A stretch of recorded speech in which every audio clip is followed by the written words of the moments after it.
আসসালামু আলাইকুম বন্ধুরা।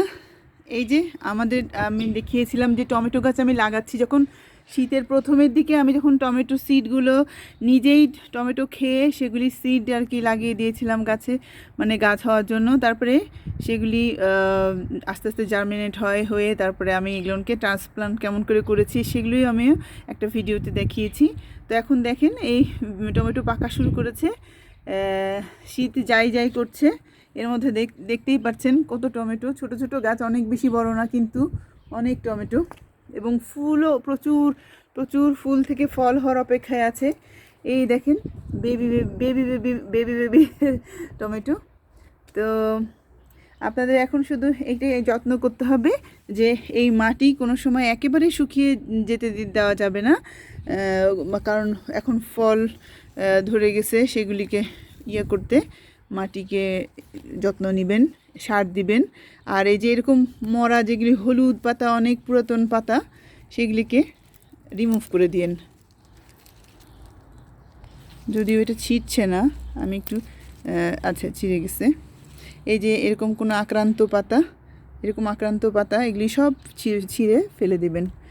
আর একেবারে নিচের থেকে যেরকম এই নিউ গ্রোথগুলো আসছে না, এগুলি আমি এখন কেটে ফেলে দিব না, তবে আপনারা এইগুলিকে নিচের দিকে এগুলি রাখবেন না।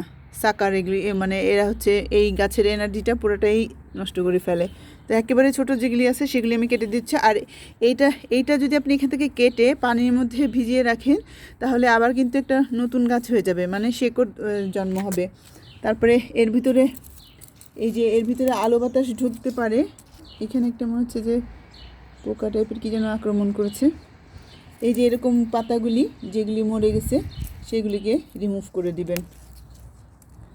এই নিচের দিকে যেন আলো বাতাস ঢুকতে পারে সেই ব্যবস্থাটা করে দিবেন। আর এইগুলিকে সুন্দরভাবে রাখেন, ছোট ছোট ছোট ছোট করে আসতেছে।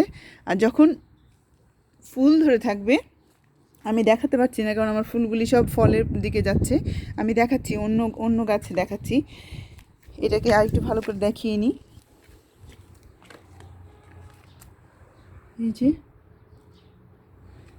এই পাতাটা যেমন অনেক পুরাতন হয়ে গেছে এবং পাতাগুলিতে নষ্ট হয়ে গেছে, কেমন জানি হয়ে গেছে।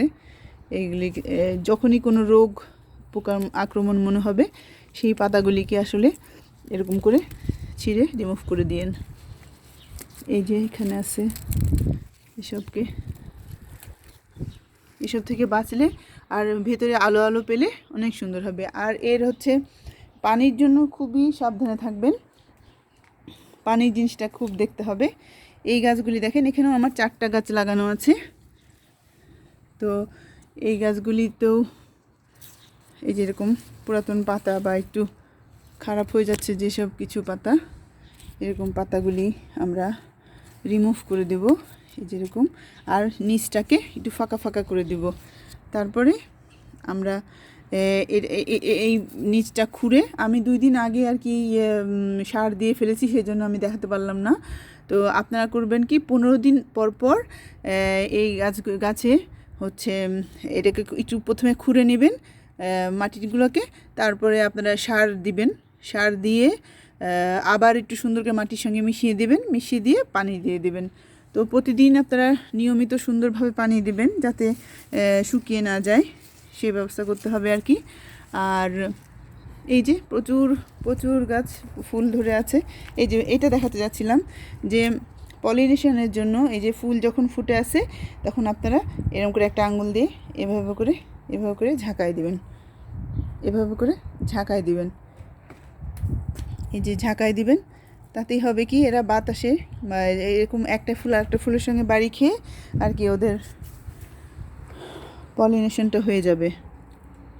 যেরকম পাতাগুলি আরও খুঁজে খুঁজে দেখবেন যে কোন পাতা সমস্যা হচ্ছে, নষ্ট হয়ে যাচ্ছে বা এই টাইপের, তখন সেগুলিকে আমরা ছিঁড়ে ফেলব। তো দেখতেই পাচ্ছেন আমার কত টমেটো হয়েছে, টমেটোর ভারে এই গাছে একদম নুয়ে পড়ে যাচ্ছে। তো এই হচ্ছে আমার টমেটোর আপডেট শীতের। আরও আছে, আমি দেখাচ্ছি। হ্যালো, তারপরে এই যে আমি আরও দেখাচ্ছি, এগুলি হচ্ছে আমার আরও কিছু একটা একটা করে লাগিয়েছি যেসব টবের মধ্যে, সেই টমেটোগুলি দেখেন এই যে ফুল এসে গেছে। তা আমি তখন এরকম করে নড়াই দেব, এভাবে নড়াই দিলেই হবে। আপনারা নিশ্চয়ই আমার এই সব গাছ লাগানো কিন্তু দেখেছেন। আমার একটা ভিডিও আছে যার মধ্যে দেখেন ফুলে ফুলে ভরা ফুল, টমেটো টমেটো হচ্ছে সব, এই যে বেবি টমেটো, এই যে বেবি টমেটো, সব টমেটো হয়ে যাচ্ছে আলহামদুলিল্লাহ। এই গাছটা আমার না বাতাসে ভেঙে গিয়েছিল, তো এই যে এইখান থেকে ভেঙে গিয়েছিল একদম। তো আমি তাও এই গাছটা রেখে দিয়েছিলাম, তারপরে নিচ থেকে একটা ডাল বের হয়েছে, বের হয়ে এই দেখেন ফুলও আসতেছে, এই যে ফুল আসতেছে আলহামদুলিল্লাহ। আমার ফুলও এটার মধ্যেও এই যে ফুল আসতেছে, এই যে ফুল এসে গেছে, এই যে ফুল এসে গেছে। এইগুলিকে এরকম করে নাড়ায় দিবেন, এই যে এখান থেকে এইরকম শুকিয়ে যাবে, শুকিয়ে যাওয়ার পরে ফল হবে। এই যে এই গাছটাতেও দেখেন এই যে ফুলগুলো আমি নাড়িয়ে দিয়েছিলাম, এখন ফল হওয়ার জন্য অপেক্ষায় আছে। একটা তো হচ্ছে ধরেও গেছে, এই যে একটাতে ফল এসে গেছে। এই যে এগুলিকেও এরকম করে নাড়ায় দিবেন, এটাতেও এই যে ফল এসে গেছে, এই যে বেবি টমেটো, এই যে এটাতেও দেখেন এই যে ফল এসে গেছে আলহামদুলিল্লাহ। অনেক মজার, নিশ্চয়ই আমি নিজেও খাবো, সবাইকে দিয়ে যাতে খেতে পারি। এরকম আপনারা যত নষ্ট পাতা যেগুলি আক্রান্ত মনে হচ্ছে কোনো রকমের, এই যে ইয়াতে আক্রমণ করেছে, কিন্তু সেই আক্রান্ত পাতাগুলিকে, রোগাক্রান্ত পাতাগুলিকে সবসময় ছিঁড়ে ফেলে দিবেন, আর পানি ঠিক মতন দিবেন। আর খুঁড়ে তারপরে হচ্ছে প্রতি 15 দিন পর পর হচ্ছে এখানে হচ্ছে দিবেন, সার দিবেন। আর আমি একটা স্প্রে দেখাবো, সেই স্প্রে দিবেন, কারণ হচ্ছে নিম পাতাকে 20 মিনিট মতো নিম পাতা, ডাল, ফল যত কিছু আছে, ছাল, সেই সব কিছুকে আর তার সাথে হচ্ছে হলুদ, কাঁচা হলুদ একটু থেতো করে নিয়ে ওর মধ্যে, অথবা একটুখানি ওর সাথে আপনারা যে রসুনের কোয়াকেও একটু থেতো করে দিতে পারেন, দিয়ে তারপরে ওটাকে 20 মিনিট ধরে জাল দিবেন, জাল দিয়ে পুরো একদিন ওটাকে ঠান্ডা করে ওইভাবে রেখে দেবেন।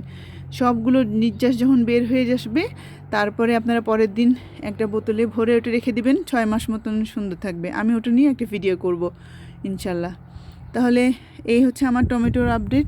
আপনারা তখন এই স্প্রে করে দিবেন, যাতে গাছগুলোতে মানে আক্রান্ত এটা পাতাগুলি বা এই গাছগুলিতে কোনো রোগ যাতে না আক্রমণ করতে পারে সেই জন্য। আর হচ্ছে আপনারা পানির সাথে এরা হচ্ছে অ্যাসিডিক সয়েল পছন্দ করে, তাই জন্য পানির সাথে মাঝে মধ্যে একটুখানি ভিনেগার মিশিয়ে দিয়ে তারপরে পানি দিবেন, তাহলে মানে টমেটোগুলি অনেক টেস্টি হবে। ঠিক আছে, টমেটো সম্পর্কে আজকে এই পর্যন্তই। আপনারা সবাই খুব ভালো থাকবেন। আল্লাহ হাফেজ, আসসালামু আলাইকুম।